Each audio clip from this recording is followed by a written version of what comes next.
Genesis 40, Joseph interprets a dream. Now, sometime later, the cupbearer and the baker for the king of Egypt offended their lord, Egypt's king. Pharaoh, Sesostris II, was extremely angry with his two officials, the chief of the cupbearers and the chief of the bakers. He put them in confinement in the house of the captain of the guard, in the same prison where Joseph was confined.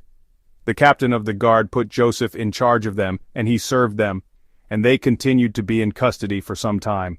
Then the cupbearer and the baker of the king of Egypt, who were confined in the prison, both dreamed a dream in the same night, each man with his own significant dream, and each dream with its personal interpretation. When Joseph came to them in the morning and looked at them, he saw that they were sad and depressed. So he asked Pharaoh's officials who were in confinement with him in his master's house, "Why do you look so downhearted today?" And they said to him, "We have each dreamed distinct dreams, and there is no one to interpret them." So Joseph said to them, "Do not interpretations belong to God? Please tell me your dreams." So the chief cupbearer told his dream to Joseph and said to him, "In my dream there was a grapevine in front of me, and on the vine were 3 branches. Then as soon as it budded, its blossoms burst open, and its clusters produced ripe grapes in rapid succession.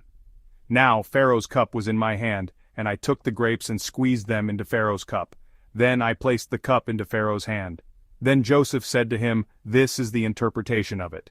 The 3 branches represent 3 days. Within 3 more days, Pharaoh will lift up your head, present you in public, and restore you to your position, and you will again put Pharaoh's cup into his hand, just as you did when you were his cupbearer.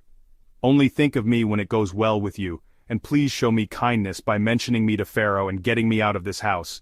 For in fact I was taken, stolen, from the land of the Hebrews by unlawful force, and even here I have done nothing for which they should put me in the dungeon."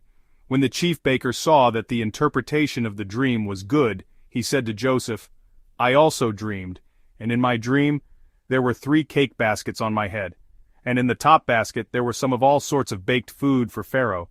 But the birds of prey were eating these foods out of the basket on my head."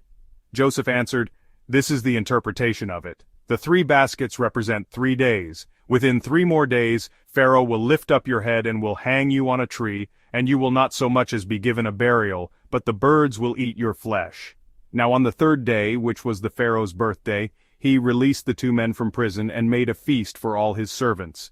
And he lifted up the head of the chief cupbearer and the head of the chief baker among his servants. He restored the chief cupbearer to his office, and the cupbearer once again put the cup into Pharaoh's hand. But Pharaoh hanged the chief baker, just as Joseph had interpreted the meaning of the dreams to them. Yet, even after all that, the chief cupbearer did not remember Joseph, but forgot all about him. Continue watching for more Bible stories.